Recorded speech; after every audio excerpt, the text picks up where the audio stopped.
Use code AFTV20 for 20% off your order with Fireaway Pizza. Just click the link in the description below or go to fireaway.co.uk now. AFTV, Julian, 2-1 to the Arsenal, but ultimately we've fallen short again, because City won 3-1, and it's another second place finish for Arsenal.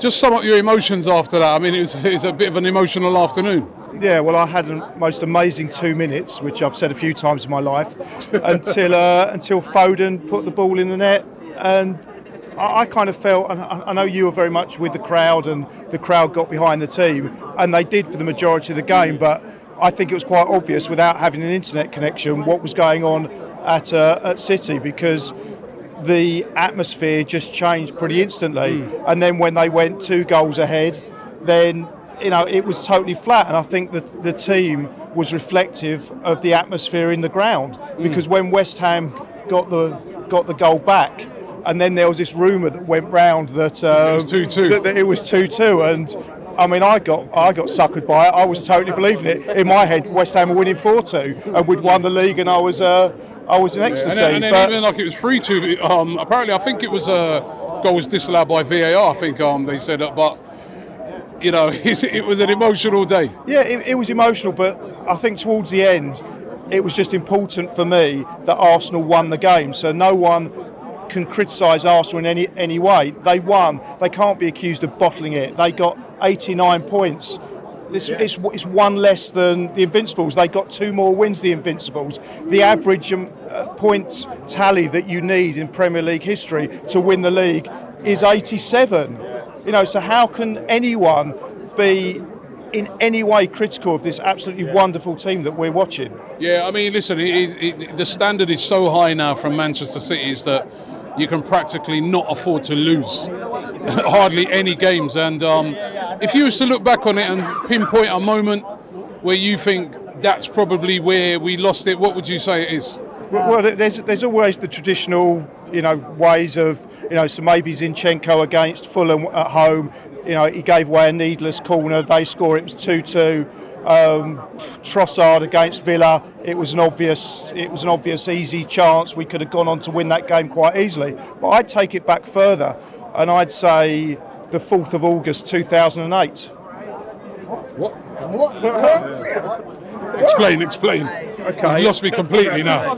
Well, that's when a certain group happened to purchase a certain team in Manchester.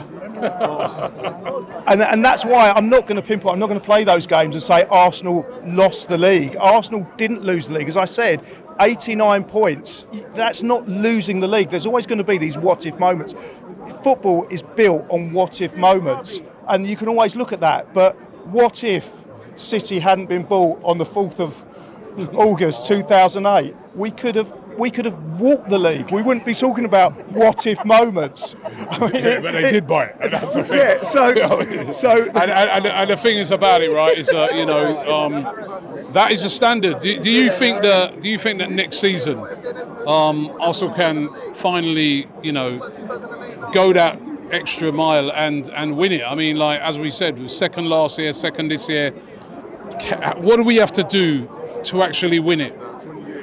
Well, if you're competing against City as you are, you need to get into the 90 points. And as Liverpool showed, you could get 97 points and not win the league. You have to be pretty much faultless. But we're not faultless, but we're a team that you can absolutely love and admire, because everything about what happened today and what happened this season, I've got nothing but admiration for them. I mean, I fell in love with a Brazilian many years ago, and it wasn't Denilson. I think last seen playing for Salima Wanderers in the Maltese League.